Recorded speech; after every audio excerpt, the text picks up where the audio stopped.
Hello, good morning. Today is the first day of March MATness, an international celebration of the original works of Joseph Pilates, classical Pilates, in his book Return to Life.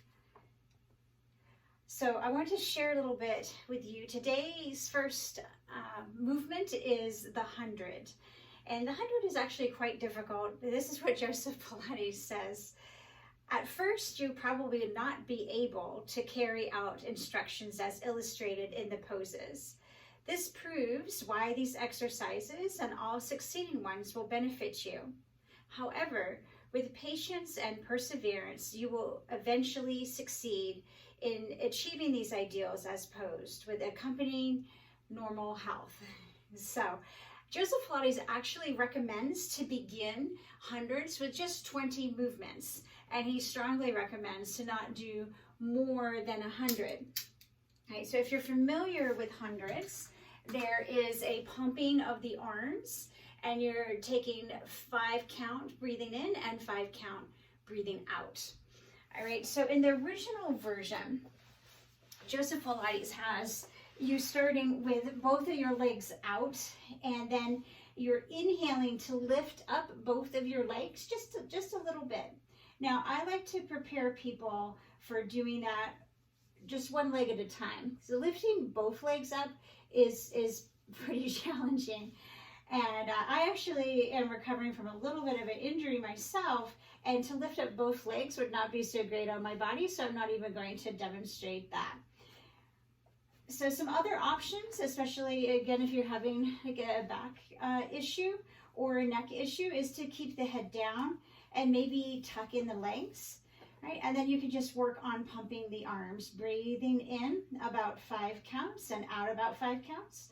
When I first started doing hundreds, I couldn't breathe in 5 counts, I could only breathe in 4, right? Some styles do a staccato breath where you might be going shh, shh, shh, shh, shh, and then sniffing in,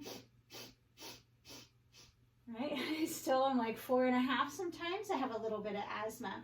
So if the neck is comfortable, you can tuck the chin and then come up. You're trying to peel up using the upper abdominals. We're going to do this with a little bit of a pelvic tilt, which is what you would do if the legs were out. And again, you're just raising the arms about 6 to 8 inches and tapping down. I like to think of it as like a magnetic force. Okay? So again, that could be done, any of this can be done with the head up or down to accommodate any neck issues.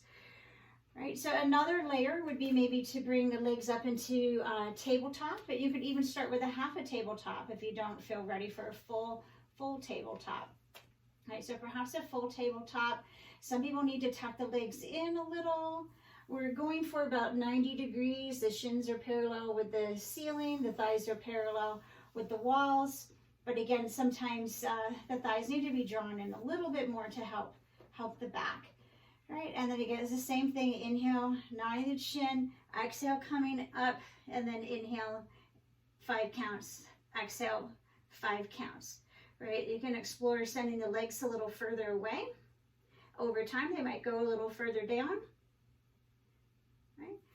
And then again, if you're working on the original version, it starts with the legs out and working on lifting them up. So sometimes, again, if 2 legs are too much, just lift up 1 leg, and then you can work kind of like a half hundreds, right?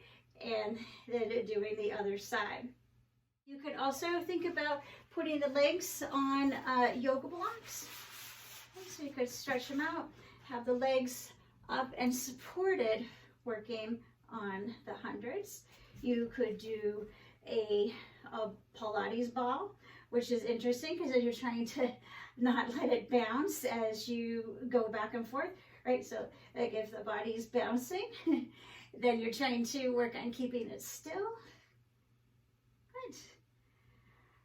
Right, so those are just some options for some modifications with the hundreds.